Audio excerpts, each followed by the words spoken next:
Hey, all you Splinterheads, welcome back. Bronze Dragon here, bringing you another Splinterlands related episode. And I say related because it's more about the recent Hive engine attack that was perpetrated at the beginning of February. It did have some effect on Splinterlands. A lot of people have talked about it and talked about tossed around various things that how they felt about it and everything. So I wanted to let some time go by because I didn't want to immediately jump on it and do a video and maybe exacerbate the effect of the attack or make it worse, basically. And I wanted to wait to see if there were any further root cause type details that came out.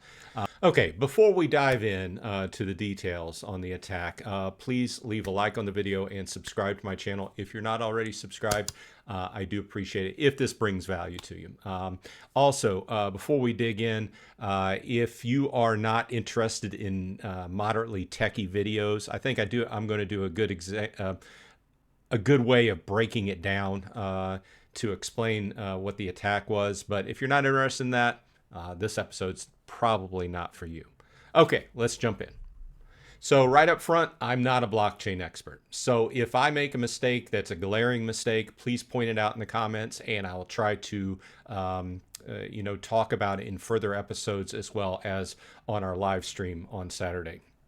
But with that said, I want to give a big thanks to Aggie and also Blaze KOS, who got back to me whenever I had sent them a personal message in Discord asking them about this event. I took the details from the official announcements that mostly Aggie had put out in the Hive Engine Discord official announcement section and kind of traced the timeline of the event and then dug in from there. So that's where I've got my information from.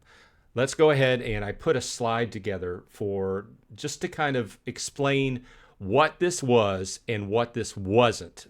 Okay, here's a basic infographic I put together to show pretty much what happened. So the Hive engine is a layer 2 on top of the Hive blockchain. You can see the Hive blockchain indicated at the bottom and the Hive engine at the top. The way it works is that the Hive engine witnesses, which are between the two, pull transactions from layer 1, which is the Hive blockchain, and validate them against their database to make sure that the transactions are valid. Then they write the transactions that are valid to their database, and then block witnesses write a hash back to the Hive blockchain, including the Hive engine block number and a validator hash. Now, don't get too concerned about these details. I'm just putting these out there for those that are interested. Basically, the Hive engine's witnesses are between the blockchain and the Hive engine, and they're checking the details of the transactions. So what happened is the attack basically put a massive amount of transactions into the layer 2 database. So the Hive engine database, you can see the little, I indicated it with a yellow star up there, and the bad actor kind of logo there. So that's where they did the attack. Okay, I want to be right up front and say that the attack happened on the layer 2, not on the layer 1. So the attack was not on the Hive blockchain. The attack was on Hive engine. And it's very likely that if you were just playing Splinterlands and you were just playing cards, you may not have noticed it. But if you tried to interact with Hive engine, like you were trying to send SPS or DEC back and forth, something like that, then you would have noticed because the transactions would have been backed up. In fact, a lot of people just didn't even notice there was an attack going on because they were just playing cards, right? Blaze goes on to say, Splinterlands operates a Hive engine bridge, but doesn't operate their own Hive engine witnesses that he's aware of. They stream the Hive engine blocks from the Hive engine witnesses and look for a from or to transaction to Steam monsters, then they process it. So that's why I put the little Splinterlands logo up there to the right. They are looking at the transaction. Splinterlands is looking at the transaction, and if there's a from or to transaction, then they go ahead and perform that transaction. For instance, if someone sent you a pack of cards or a card or some SPS or some DEC, these are the different from and to type transactions they're looking for.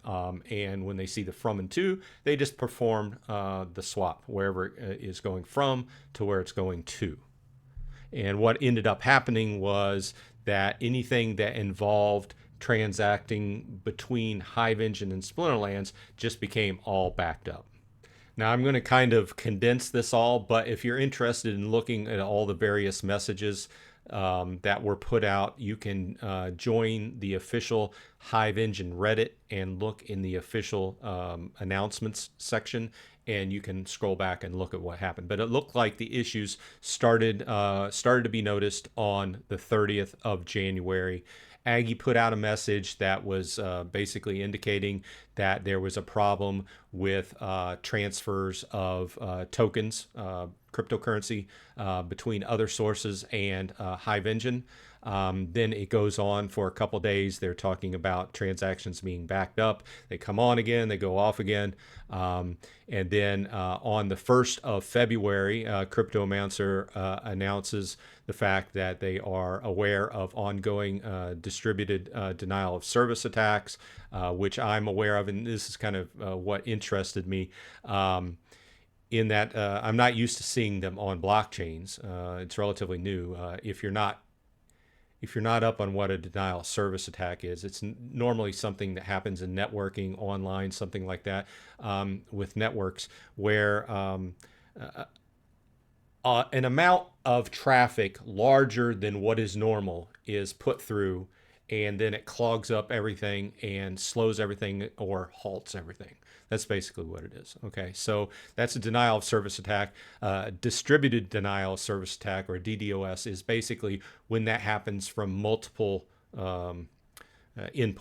Okay, so for example, you have a virus spreads around the world, and you have a number of people, thousands of people, people's computers performing attacks on one location at one time. That's a distributed denial of service attack. So he's announcing that they believe that this was a DDoS attack and it was ongoing. And then they go ahead and they start talking about all the deposits and withdrawals being backed up and or stopped for certain amounts of times. And as we're scrolling through and looking at various days, it comes up and then it goes down. So then they announced that the account in question is Shagrode, and I will put this up and big over here, and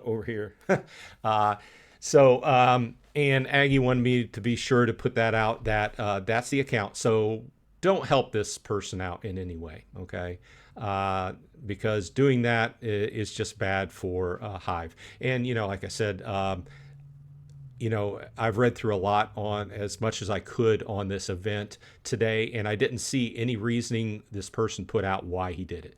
Did he have a vendetta against somebody? I don't know. So anyway, as time goes along, shout out to Aggie for keeping a good log of this every so often, putting out, being very verbal and putting out the information to everybody. On the 5th, he comes out and announces that over 300,000 transactions were put through, and this is what happened. And as time goes along, we find out that it's closer to 400,000. Okay, so transactions that normally took a few seconds were now taking more than a minute.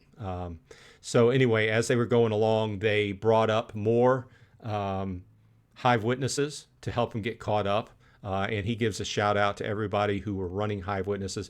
The reason why I knew about this attack was the morning that it happened, my brother, who runs a Hive witness, had let me know. And I had not known anything about it the night before because I was just playing Splinterlands and doing other things. Now, when people started talking about it, I started noticing it on other games, because other games that are on Hive interact with the Hive blockchain in a different manner. They make calls against the Hive blockchain differently versus doing Hive Engine. So, and I'm not really into that. I just know that certain games, and I a handful, 3 or 4 Hive engine games on a daily basis, or Hive blockchain games on a daily basis.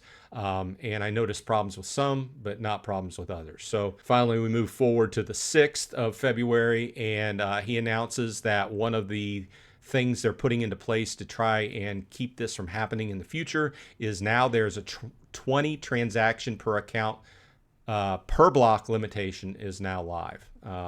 So basically, there wasn't that limitation before, and too many transactions were forced in through on the Hive engine in too little of time. And on the 6th, he goes ahead and he puts out the information about what exactly happened. They caught up.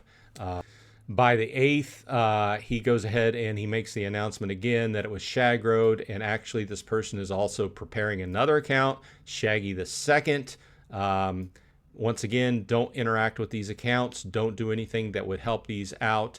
One other piece that I will pull out of this is, he did announce that it was a total of 392,000 market orders that were forced through that caused all this. But another thing that I wanted to bring up was the fact that he had announced during this whole process that there is a 30-day kind of time frame where these market orders and transactions can exist. And if they get outside of the 30 days, then they start getting shaved off and falling off. So this is a big thing, and shout out to Tails for bringing this up in his video. And he was talking to somebody else, and he was talking to me on another topic and brought this up the other day as well. That, this is a big thing, right? What happens? What happens if I'm doing a big market order and I'm moving 100,000 SPS from Hive engine to Splinterlands, and then we get hit with an attack like this? Not to mention that this is just one person. What happens if there's multiple persons doing the same thing at one time? If one person can completely bring the Hive engine down for more than a week, or not completely down, but really screw it up for a week, and cause everybody to go into fire mode. But I will say that Aggie gives everybody a kudos for coming together and helping them to solve this issue. But what happens? Obviously he said that they're working to improve the process to make sure this doesn't happen again. But my takeaway from this has been, I'm not going to, not that I do keep a large amount of money on Hive engine, but I think that I'm going to pull back and kind of limit what I keep on there at any one time. Is this in any way affecting money as far as, did anybody lose money? No. He announced early on that nobody lost money out of this. Everything just got backed up. But my question is, like I just said, what happens if I put through a large transfer or something like that, and then we get hit by attack? What happens to that? If you know, go ahead and put it in the comments. I would like to discuss it. And if you don't know, we do have a weekly live stream on Saturday at 11:30 Eastern time, where we discuss Splinterlands as well as some other games. And if you'd like to discuss this, please stop by, and it's a good discussion point, because I think most everybody just wants to improve this, make Hive engine stronger, make Splinterlands stronger, make any game that uses Hive engine stronger. Okay, this has been Bronze Dragon. I think I've hit most of these topics. If I forgot something or if I got something wrong, let me know in the comments section and we'll discuss it. I hope everyone on your side is happy and healthy, and I hope to see you in Splinterlands.